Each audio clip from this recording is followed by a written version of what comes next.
আজকে আমরা পড়ব সামুদ্রিক প্রক্রিয়া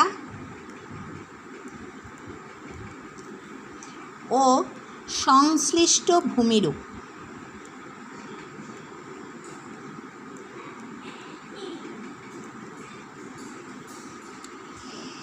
উপকূল পরিবর্তনকারী শক্তির মধ্যে সমুদ্র তরঙ্গ, সমুদ্র স্রোত, জোয়ার ভাটা হলো প্রধান। তাছাড়া কিছু ক্ষেত্রে আবহবিকার, নদী, হিমবাহ, বায়ু এককভাবে বা কখনো সমুদ্র তরঙ্গের সঙ্গে যৌথভাবে উপকূলে পরিবর্তন ঘটায়। এই সকল শক্তিগুলোর মধ্যে সবথেকে বেশি যেটা প্রাধান্য পায় উপকূলীয় অঞ্চলে সেটা হলো সমুদ্র তরঙ্গ। এই সমুদ্র তরঙ্গের বিভিন্ন কার্যাবলী সম্পর্কে বা তরঙ্গ সম্পর্কে আমরা এই চ্যাপ্টারে পড়ব। তার আগে কিছু পরিভাষা শিখে নিতে হবে। প্রথম বলছে কি তটভূমি।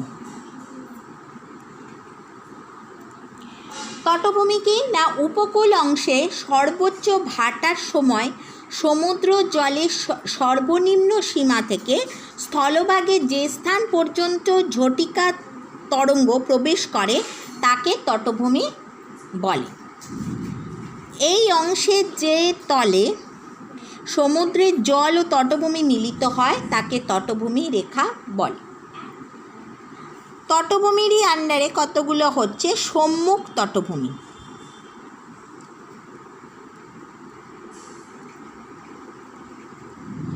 তটভূমি এই অংশে জোয়ার ভাটা খেলে।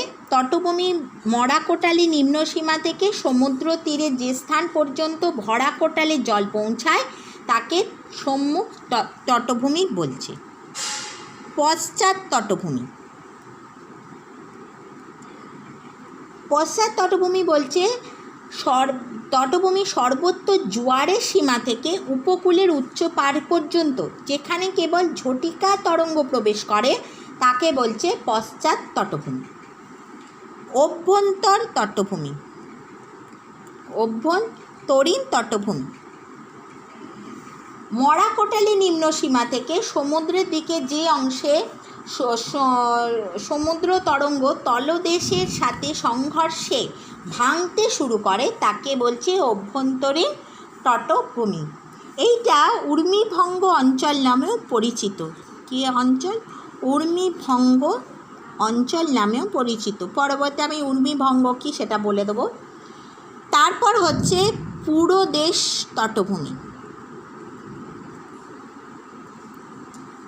সমুদ্র জলের সীমা থেকে সমুদ্রের দিকে বহিঃসোপান পর্যন্ত অঞ্চল হলো পুরোদেশ তটভূমি।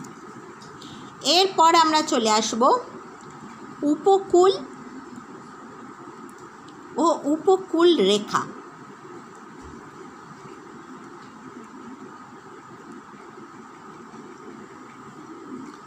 সমগ্র তটভূমি নিয়ে স্থলভাগের পশ্চাতে বালিয়াড়ি এবং ভৃগু অঞ্চল হল উপকূল। আর উপকূল রেখা হলো সমুদ্র ও স্থলভাগের সীমা রেখা। সৈকত ভূমি। তটভূমির যে অংশে সমুদ্র তরঙ্গ জোয়ার ভাটা সক্রিয় সেই জায়গাটাকে বলছে সৈকত বা সাগর সৈকত। বান বা সোয়াশ। সোয়াশ বাঁধ। সোয়াশের ঊর্ধ্ব সীমায় বালি ও নুড়ি গঠিত এবং উপরিভাগ বিশিষ্ট সমতল মৃদু উচ্চভূমি হল বান বা সোয়াশ। খাঁড়ি। উপকূলে ঠ্যানেল আকৃতির অংশ যেখানে জোয়ার ভাটার প্রকোপ বেশি এবং যেখানে মিষ্টি জল লবণাক্ত জল মিলিত হয় তাকে খাঁড়ি বলে।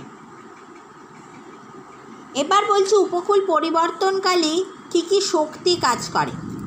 প্রধান শক্তির মধ্যে আমরা বলতে পারি সমুদ্র তরঙ্গ, সমুদ্র স্রোত, জোয়ার ভাটা, সুনামি প্রভৃতি। আর অপ্রধানের মধ্যে হিমবাহ যদি উচ্চ অক্ষাংশে অবস্থিত হয় নদী, বায়ু, আবহবিকার, জৈব পদার্থ সমূহ ইত্যাদি। এরপরে বলছি আমাদের হচ্ছে সমুদ্র তরঙ্গ কাকে বলে। না, বায়ু শক্তির মাধ্যমে সমুদ্র জলের ঘূর্ণায়মান প্রবাহের ফলে সমুদ্র জল ওঠানামা করলে তাকে সমুদ্র তরঙ্গ বলে।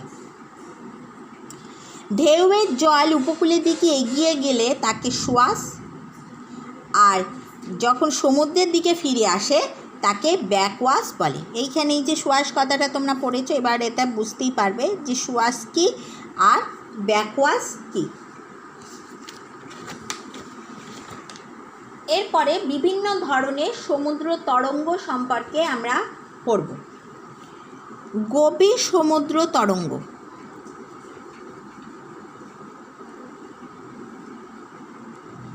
গভীর সমুদ্রের তরঙ্গ তার বৃত্তাকার কক্ষপথে বাধা না পেয়ে ঘড়ির কাঁটার দিকে ঘুরতে থাকে। এই তরঙ্গ দোলন তরঙ্গ নামেও পরিচিত। তারপর হচ্ছে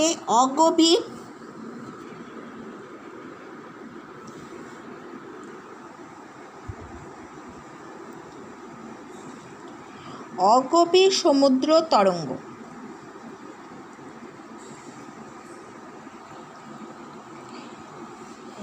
যেখানে তরঙ্গ দৈর্ঘ্যের থেকে জলের গভীরতা বেশ কম, তরঙ্গ দৈর্ঘ্য থেকে জলের গভীরতা বেশ কম, সেখানে তরঙ্গ হলো অগভীর সমুদ্র তরঙ্গ।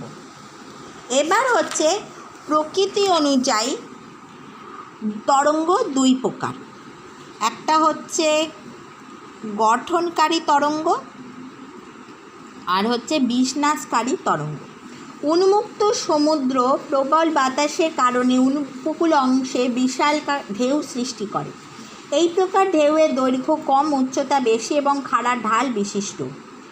প্রবল ঢেউ বা ঝটিকা তরঙ্গ তটভূমিতে এসে ভেঙে আছড়ে পড়ে, পদার্থের অপসারণ ঘটায়, তাই একে বিনাশকারী তরঙ্গ বলে। এটা হলো বিনাশকারী তরঙ্গ।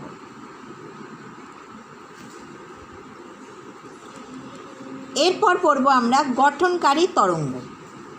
শান্ত পরিবেশে বাতাসের গতিবেগ যখন কম, তখন কম শক্তির ঢেউ তটভূমিতে এসে পড়ে।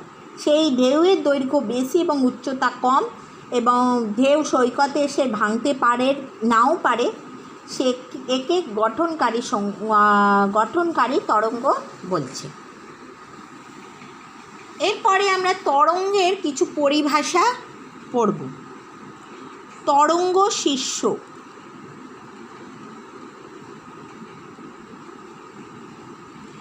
তরঙ্গের উচ্চতম অংশ হলো তরঙ্গের শীর্ষ। তরঙ্গ এইভাবে আসে, এই উচ্চতম অংশটাই হচ্ছে, এটাকেই বলছে তরঙ্গ শীর্ষ। তরঙ্গের উচ্চতা শীর্ষবিন্দু থেকে আগে তরঙ্গের পাদবিন্দুর উল্লম্ব উচ্চতা, এখান থেকে অবধি, এই উচ্চতাটাকে বলছে তরঙ্গ দৈর্ঘ্য, তরঙ্গের উচ্চতা। আর পরপর দুটো তরঙ্গ শীর্ষর মধ্যে সমান্তরাল দূরত্ব হলো তরঙ্গ দৈর্ঘ্য। তার মানে এই দূরত্বটা হলো তরঙ্গ দৈর্ঘ্য।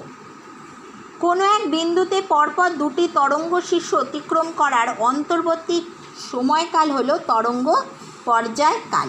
বিন্দুতে মানে যতবার তরঙ্গ অতিক্রম করবে সেই পর্যায়কালটা হচ্ছে তরঙ্গের পর্যায়কাল। তরঙ্গের ঢাল। তরঙ্গ উচ্চতা তরঙ্গ দৈর্ঘ্যের অনুপাত হলো এই উচ্চতা আর দৈর্ঘ্যের অনুপাত হলো তরঙ্গের ঢাল। এই যে তরঙ্গের সংখ্যা, নির্দিষ্ট স্থানে নির্দিষ্ট সময় যতগুলো তরঙ্গ অতিক্রম করে সেটা হলো তরঙ্গের সংজ্ঞা। তরঙ্গ যে পথ অতিক্রম করে তাকে অতিক্রম করার সময় দিয়ে ভাগ করলে তরঙ্গ গতি পাওয়া যায়। আর নির্দিষ্ট দিকে তরঙ্গ যে গতিতে যায় তাকে তরঙ্গ বেগ, আর তরঙ্গ শীর্ষ যে রেখা বরাবর অগ্রসর হয় এই রেখা বরাবর তাকে বলছে তরঙ্গ সীমান্ত। এরপর হচ্ছে তোমাদের বিনাশকারী আর গঠনকারী তরঙ্গের পার্থক্যটা পড়তে হবে। হলো এরপর হচ্ছে ঊর্মিভঙ্গ।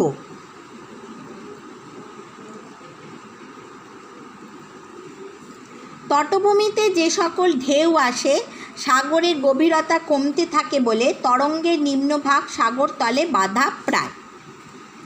এই অবস্থায় তরঙ্গের দৈর্ঘ্য হ্রাস পায় এবং উচ্চতা বেশি বৃদ্ধি পায়। তরঙ্গের উচ্চতা তরঙ্গের দৈর্ঘ্যের অনুপাত 1:7 বেশি হলে তরঙ্গ শিশু লম্ব হয়ে ভাঙে।